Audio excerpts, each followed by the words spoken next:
दररोज 75 लाख लोकांना घेऊन धावणारी ही मुंबई लोकल. पण तिची सुरुवात कशी झाली तुम्हाला माहिती आहे का? 16 एप्रिल 1853 रोजी भारतातली पहिली ट्रेन बोरी बंदर म्हणजे आजचं CSMT स्टेशन ते ठाणे या दरम्यान धावली.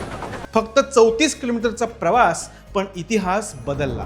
या पहिल्या ट्रेनला सिंध, सुलतान आणि साहिब नावाची 3 वाफेवर चालणारी इंजिन्स होती. त्यानंतर 1867 मध्ये पहिली लोकल सेवा विरार ते बॅक बे म्हणजे आत्ताच्या मरीन लाईन्स जवळचा एरिया तिथपर्यंत धावली.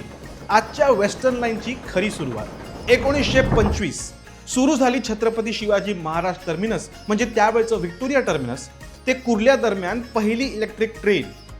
स्टीम इंजिन पासून इलेक्ट्रिक इंजिनकडे जाण्याचा हा एक महत्त्वाचा टप्पा होता.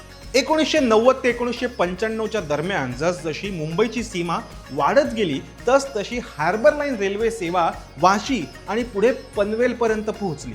2016 मध्ये तब्बल 91 वर्षांनंतर डायरेक्ट करंटवरील मुंबई लोकलचं ट्रॅक्शन संपलं आणि इथून पुढे सर्व मुंबई लोकल्स 25 किलोवोल्ट अल्टरनेट करंटवर धावत आहेत. त्यानंतर वेस्टर्न लाईनची पहिली AC लोकल सुरू झाली 2017 मध्ये आणि सेंट्रल लाईनची 2020 मध्ये. आणि नुकतंच 13 एप्रिल 2024 रोजी ऑटोमॅटिक दरवाजे असलेली पहिली नॉन AC लोकल सुरू झाली. मुंबई लोकलचा मुंबईच्या जडणघडणीत खूप मोठा वाटा आहे, कारण स्वातंत्र्यपूर्व काळापासून ते आतापर्यंत व्यवसायाची, व्यापाराची आणि रोजगाराची लाईफलाईन हीच लोकल ठरली आहे. पुढे जाऊन मॅग्नेटिक लेव्हिटेशन ट्रेन्स आणि फ्लाइंग ट्रेन कॅप्सूल्स बघायला मिळतील का आणि कधी?